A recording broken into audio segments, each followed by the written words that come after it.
how to change your Gmail password if you forgot it on your iPhone. Hello everyone. In this video, we will see how to change your Gmail password if you forgot it on your iPhone. First, reach the Gmail app on your mobile phone.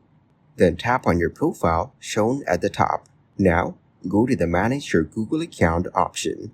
After that, tap on Personal Info option and scroll down. Here, you can see the password option and tap on it.